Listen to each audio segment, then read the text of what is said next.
How to verify phone number on Discord. Hello everyone, welcome back to our channel. If you're confused about how to verify your phone number on Discord, you're in the right place.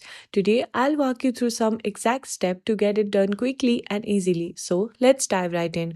First, open the Discord on your web browser. Once you're in there, make sure you're logged into your account.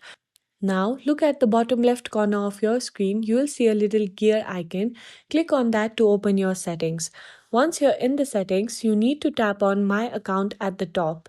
This is where you can manage your account details. Here, you will see your phone number section. Click on Phone and then enter your phone number.